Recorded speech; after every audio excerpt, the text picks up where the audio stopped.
was an incident in Chandigarh that had taken place on the night of the 4th of August. An incident which made headlines the next day of a young woman being stalked, being harassed on the roads of Chandigarh by a man who was politically connected. He came to be the son of the BJP President State Unit of Haryana, Vikas Barala. But in all of this, there was one person who was most important, and she in question was the complainant. We're not calling her the victim here. She doesn't want to be called the victim. She's someone who's come up now as the face that has risen up against influence, against political power, and most importantly, as a face that possibly can be associated with women trying to fight for their rights. Varnika Kundu is with us, and you've decided to tell your story, Varnika. And what's the reason that you want to come up on camera and say it for what it is? See, initially, when this whole thing started, I didn't know who the guy was. All I wanted to do was bring someone who terrorized me, who made me feel fear like I have never felt before, to justice. So all I wanted to do was to see him serve, get punished for what he had done and make an example out of him to other guys. It was only much later that I found out that he was connected. And even now, I mean, my stance isn't against influence or anything of the sort. My stance is only that people and men, especially in India, men like these, need to understand that they cannot just scare women into doing whatever they want, and they can't count on just women being scared and them getting to have their way. And that is, I think, what I'm fighting against. That's what you're fighting against. So what we're going to do is, it's about 1 a.m. at night right now. We're going to go with Varnika. We're going to trace that journey where Varnika at about 12:30 at night was stalked. She was harassed. She was literally terrorized. We're going to just do that. Come, let's go. Varnika, why is that you made a decision very clearly that you want to come out and talk about this? Because I used to believe that, if I'm out in Chandigarh at night, I'm safe. And that night changed all of that for me. It was, I mean, I don't think I still have even had time to fully process it. Like, I still get panicky every time it sort of comes back up. And so I used to think Chandigarh was safe, but yeah, I mean, after that, sorry, I'm so tired, I keep zoning out. Can you repeat your question? No, just why is it that you've decided that you want to speak out? Honestly, I lodged the complaint because these guys had terrorized me. It wasn't just simple harassment. It wasn't pang karna, like thoda sa. Or what eve teasing that mostly you and I and other women are okay with, which we shouldn't be, but we're okay with that. We barely even noticed it anymore. Yeah. It wasn't eve teasing. This was terrorism. I was terrorized. I was literally terrorized. I think I had my first ever panic attack. I had a spasm in my back from everything that I was feeling. I was almost paralyzed. If it hadn't been a matter of life or death, I might not actually have been able to physically function. The only reason I could function was because my only focus was on driving and not stopping till I get to a safe place. There's a reason why today we're here. We're in Chandigarh. It's 12:30 at night, and the reason we're doing this is because this is how it all happened. This is how it all happened, where Varnika Kundu had just finished work. She freelances as a DJ. She had just finished work and she was driving back. And Varnika, this is the exact spot at about 12:30 at night. You notice somebody following you? Yeah, just a little ahead of here is when I noticed a car coming from behind me quite fast. So I didn't think anyone was following me. I just thought it's a fast car. So I moved a little bit to the left and slowed down to let them cross. This is your main way to come from Chandigarh to your house? From the city of Chandigarh towards your house, which is in Panchkula? So, well, I usually would have taken the other route, which is IT Park, which is why I was going towards that side. Because even though it's more isolated, again, I had never felt unsafe. So I thought it was okay. It's just a better drive. It's a nicer drive. There's, no traffic lights and all. So I would have taken that route, which is why I was here. But then, of course, they came along and I changed my mind immediately because I knew I had to get to a place where there You saw them here. And this journey from your workplace, which was on Friday, to home was how long? Or is supposed to be how long? Of course, it actually work. Okay. So this journey from where you had just left that night to your home would have taken how long? Because of course it turned out to be a nightmarish experience, but would have been about what, 10-15 minutes? What actually happened? It was anything between like 15 to 25 minutes. Because normally it would take me about 12-15 minutes to get from here to my house on the straight road. But because they kept trying to hit my car, I think it might have taken longer. I'm not, of course, entirely sure because it was something like a journey for about 10-15 minutes just to call that. Of course, that's a different thing, but it's a 10-minute journey, right? And this is so at about 12:30 at night, this is where you met them. This is where you saw that there was somebody following you. All right. Just a little way ahead. So, Anika, this was just about the spot where you saw them following you, right? Yeah, I mean, right about here, I saw lights in my rear view mirror, saw a car coming really fast. In the rear view mirror, that's where you saw the lights. Saw a car coming fast, so I just moved to the side to, let them cross. Right. Except, right when I reached the lights, this red light. Yeah, right. They pulled up next to me. So here they pulled up right next to you. Yeah. I assumed they would cross, but instead they pulled up next to me. And then I turned right, and their car turned right with me. Right on the right. Yeah. Right. And right here is where they first swerved into my car, and either trying to hit it or probably scare me or intimidate me into stopping. Okay. So they came really close to your car here. Yeah, like inches maybe. They came close enough that I had to swerve left to save myself. Why was it that you felt so terrorized? Because, even if they had just driven up next to my car normally and asked me to stop, I might even have opened my window a little bit to give them the chance to say maybe something's wrong with my car or whatever. I might have given them a chance, but their first action, like 3 seconds after I saw them, their first action was to swerve into my car. Right. And that was the first time that, my heart actually skipped a beat because I was like, why is this happening? What's happening? But even then I was like, maybe it was a mistake. I kept going. These lights that we just crossed, I thought I would turn right, move to a more crowded road, but they didn't let me. Their car was always to my right. Oh, so they didn't let you make that turn? No, their car was always to my right, just a little bit ahead. And I couldn't turn right because if I had tried, I probably would have banged into their car. So instead, I came straight on this road. So you went on, Marnika, from here on, and they kept tailing you. What was going through your mind? They kept not tailing you. Yeah, they were exactly like this car is right now. Like exactly like that car. No, yeah. Further ahead, so I can't get ahead of them. And here, there's a turn right here. Right. I tried to turn right here again, so I could move to a different road. And this turn is where I had almost turned. I'd half turned into it, and they came and blocked my car. They blocked the road. I couldn't go ahead because it's 1 o'clock at night right now, and at that time it must be 12:30. So it was like this. It was as desolate as desolate as this. This road was, yeah.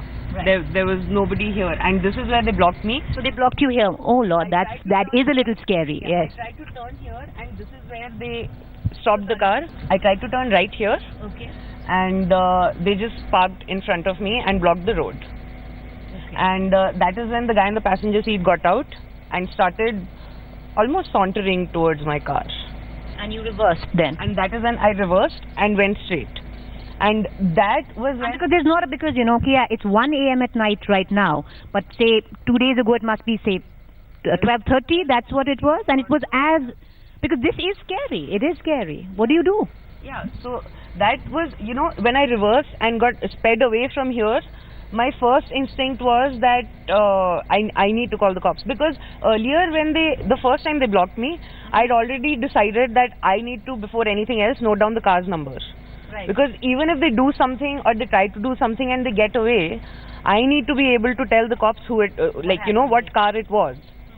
So I noted down the number, and here I reversed and I sped away, and I knew that the guy was out of the car. So it would take them a while to come back, and that was my opportunity. That was when I called the cops, because that was the only first time you called the police is when you sped away from here. I only called them once. Yeah, okay. That was when I called them, and I was getting out of here. And because it was the only time I even had the Was time, your voice shaking when you called the cops? my hands were shaking so much I could bear. It took me like a while to dial 100. Right. Because I have that was not a feeling I had experienced before. So my hands were shaking so much, and I think that's also why, because the moment the cop answered the phone, he also got extremely, like, I heard his voice change. I heard his voice get extremely alert, because he also must have sensed how much fear I was feeling. Right. And he was like, okay, what's wrong and what's the car number, and very efficiently noted it down. He asked me if it's possible for me to stop somewhere, and I told him that that's what they want, so there's no way that I'm stopping. I'm just going towards Panchkula. So he was like, okay, help will meet you on the way. Right. And you kept driving on. Then I turned right from there to the main road, and I just kept driving. I didn't stop for a minute. My entire focus was to get away and get to a safe place where at least I can find a cop, or a PCR or whatever, just a space where they cannot do whatever it is that they're trying to do. And you're very clear because, Varnika, I read that your Facebook post, and it said that you're lucky to be alive, that you're not lying in a ditch, raped or murdered, right? And you said that. Why do you say that it could have reached to that extent? Because you're quite clear in your view that they did try to abduct you. Yeah, definitely. That can be their only attempt. I have never seen these people before in my life. Why else would two strangers try to stop a girl that they don't know in the middle of the night, and not once, not twice, but for like 15-20 minutes straight? They were persistent. I think even persistent is an understatement. They had their heart set on stopping my car. That was their only focus. And you are in no two minds when you say that this was an attempt to abduct? I don't think so. I don't think. It's clear. It's not like they wanted to have a conversation. So you're clear that either they wanted to take you in their car or they wanted to come into yours. Definitely. So this was an attempt to kidnap, and you told that to the cops? Yeah, my statement said that to me it is extremely clear that this was an attempt to abduct me. So a little surprised when that evening you went, you gave your statement, they put it all down, and in the morning the charges changed? In the charges, that attempt to abduct was taken out because that's not a bailable offense then, and then it becomes a bailable offense if attempt to abduct 375 is not there. Well, I know that now, but to be honest, I went and I made the complaint, and that was that. The cops had helped me and done their job perfectly till then. So I assumed that they would do their job. They know, what the sections are and all. So I didn't really even know that they've dropped the charges till I found out the next day from, all the media. Yeah. Where did the cops catch them? That was a while later. Like, You're going to cross that? 10-12 minutes to get there, yeah. Oh, okay. This is where I was, I think, still like talking to the cops. Can you explain when was it that the cops came in, and again that one of the men had gotten off and they were driving with their door open, you were telling me, right? Yeah, I don't know if it was open the entire time, but their entire effort was still, they basically just kept me blocked in between the divider and their car. So their car would always be here, and this is the divider. And yeah, they would always keep swerving, trying to make me go left, but there would just be enough space that I would either leave from here or I could reverse and go from the right. And thankfully, I think maybe they were like too drunk or whatever, but they weren't efficient enough to be able to block me even then. Right. So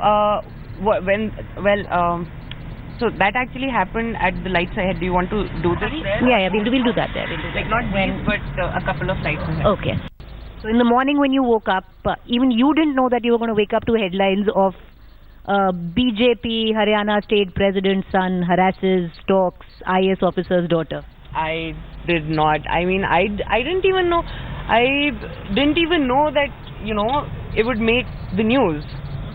Because as far as I was concerned, of course, it was a serious thing for me, but it didn't feel newsworthy to me. But then when I saw that when I saw who he was, that was when, of course, and then it just suddenly started blowing up. So, Are you a little still in a bit of shock, a little unnerved with A, the incident, and B, the kind of aftermath and the cameras that you've seen?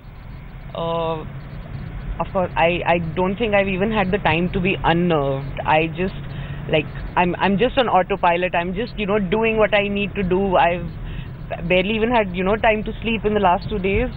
So I'm just doing what I need to do, and I think I'll probably have to deal with all of it when this, ebbs. When all of this ebbs a little bit. So the Haryana Chief Minister, Varnika, has said that this is an individual case and it needs to be dealt as an individual and not somebody who's the son of somebody so politically influential, right? Is there anything that you'd want to say to him? I think I've said pretty much everything that needed to be said, and if after all of that, if I still need to say more for action to be taken, then what's the point? So you're hoping that there's no political influence now, that the matter reaches a conclusive end, which is that proper action with whatever charges that need to be applied happens. Of course, definitely. And you're going to go right to the end to this. You're going to fight to the end. You've decided that, right? Like this, they need to be brought to justice. They cannot get away with this. I mean, I felt like this and I got away. And this is me living a privileged life. A privileged life in a privileged city. So what about all those women who don't have any privileges? Are you fighting it for them? Of course, I'm fighting it for every woman. I'm fighting it for every woman who has ever felt afraid of going out at night, alone or not. I'm fighting it for myself, because if a guy can walk out of his house at 2 a.m. and walk on the roads and feel safe, why can I not? Why should I have to worry that something will happen to me? Why not him? Did you see a sense of entitlement with them? I saw brazenness, because, at that point also I didn't know. I mean, it's possible it was enlightenment, but entitlement. Right. But I didn't know that then. I was shocked at how brazen they could be. There are, at least 10 people standing around you. There is a cop car coming. I don't know if they saw the cop car or not. But despite all of that attention at traffic lights where there's probably a CCTV camera also, despite all of that, they still have the guts to get out of the car, to block my road, to block the road, to get out of the car and approach my car and try to open the door. Has anyone ever since, and this needs to be said, because there's a lot of talk about political influence being involved. Has anyone called you, tried to influence you, tried to say, ke aisa mat karo, case wapis le lo, anything like that? No, not at all. I think, and of course, I mean, it's too big now for anyone to even, attempt it. Yeah, I guess, because if that were to get out, then it paints it in a whole new light, right?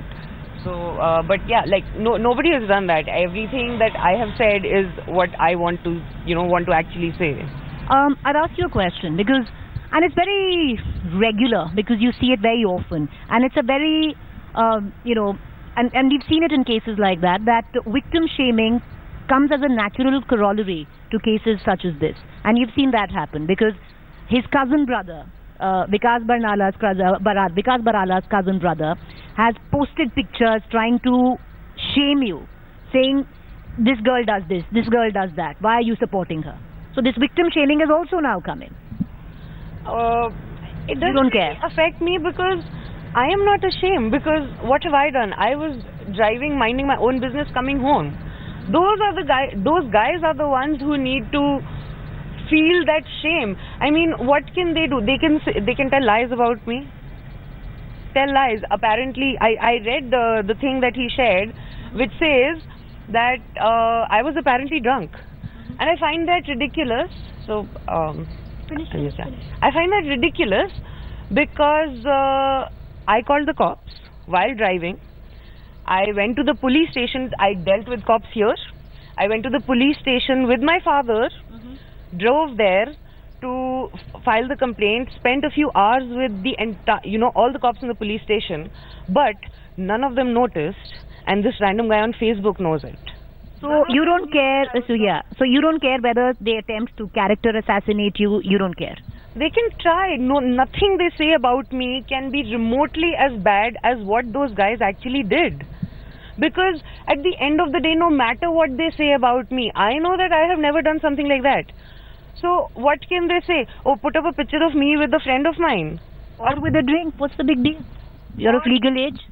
How does that matter? And incidentally, they put up this picture of me with an internationally renowned rapper that who played a gig in Chandigarh a few years ago, and I opened for him. And that is when that picture is from. And they put it up trying to Character assassinate you. It's a natural corollary. It happens. It happens with cases like that, especially in high influential cases. Of course, but they probably again trying to intimidate me into maybe not doing backing down, intimidating you to make you back down. But you're not backing down. Affect me. Like, you're going to share lies. Go ahead, do what you will. I know that what I have shared is the truth. So this is the place where this is exactly where the cop, where they finally blocked me and where the cops caught them. Okay. So I'd been coming the whole way trying to avoid them, and they had kept me to the left and their car was to the right, trying to block me in. Like, a couple of meters behind this, again, I think right where we're standing is where they parked their car diagonally in front of mine to block me in. And this time the guy got out, the guy in the passenger seat got out and quite aggressively came towards my car. Then again I reversed and went towards the right, and the light was red, and there were at least 5 or 6 cars parked here waiting for it to turn green. There were, two-wheelers.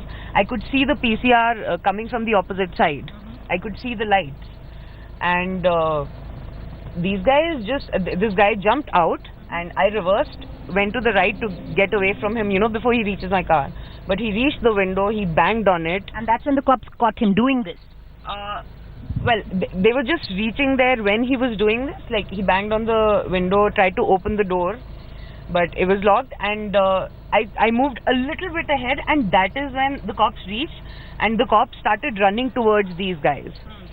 So right before I left, I was looking to see if the cops have, because honestly my only concern was to get to a safe place. Right. So I saw the cops, and you left. I saw that these guys were sort of blocked in with all the traffic that wasn't moving, and the cops were going towards them. So I knew that the cops had them. That was when I left.